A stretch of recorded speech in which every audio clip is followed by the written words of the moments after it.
So you clicked on this video because you got one of these tractors here. It's very popular, and we can take it to the next level and get stripes like the Coors Field where the Colorado Rockies play on. And what we're gonna do today in this video is we're gonna install a big league lawn striper kit here. Today we have Nathaniel. He's one of the designers here over at Big League Lawn. He actually helped design this kit that we're gonna be putting on here today. So we're gonna go over the packaging, what you're gonna get out of the box, and we're gonna do an install. That way we can get you striping like the pros. So Nathaniel, it's all yours. Thanks, Clint. So first things first, I wanna go over the hardware that you guys are gonna receive with the striper when you get the package. So you will get a brown paper box, and this will have what we call our standard hardware in it. And then you're also gonna get a bracket that is wrapped in paper. So this is the tractor quick release plate. This is the plate that we use on all lawn and garden tractors across the market, and they work with any lawn and garden tractor with a traditional triangular hitch.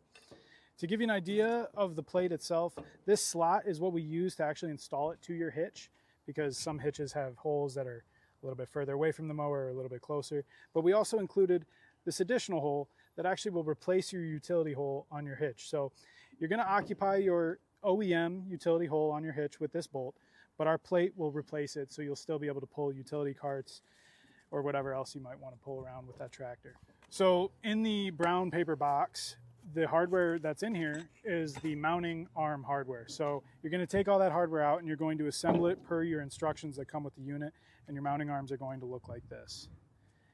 These are the part of the striper that will actually attach to the quick release plate once we're fully installed.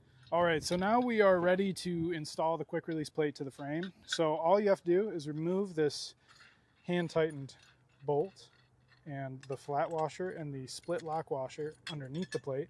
You'll leave that flat washer on top. You'll take the plate just like this, drop the bolt through your hitch, push the plate all the way up against the mower. You'll see it'll actually bottom out on the hitch, and that will actually prevent it from pivoting. You'll put a flat washer on the bottom, then the split lock washer, and then the nut. Single bolt install for the quick release plate. Once that is fully tightened down, with it being bottomed out against the mower, it cannot pivot. Additionally, we are occupying your hitch's OEM hole.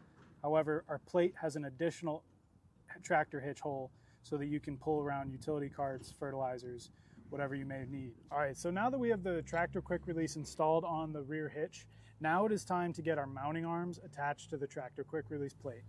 So to do that, all you have to do is pull the 2 linch pins that are currently installed into your plate.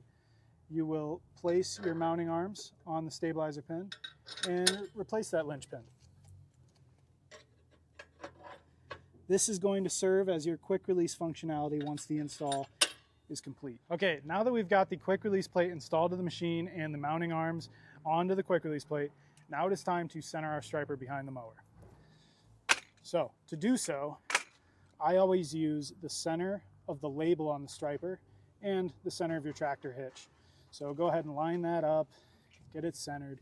At that point, now you'll know where your channel nuts in the striper will need to be. So these nuts will slide to any point in the channel to accommodate your mount. So it's just a matter of getting your mounting arms installed and then identifying how far apart they will be. So now that we've got it like this, we'll go ahead and remove the bolts and the split lock washers.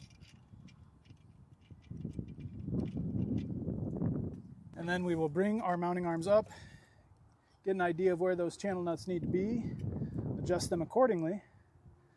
Once we're done, you can go ahead and thread your bolt through the L bracket into the channel nut, and go ahead and leave that hand tight for now, and do that to all 4.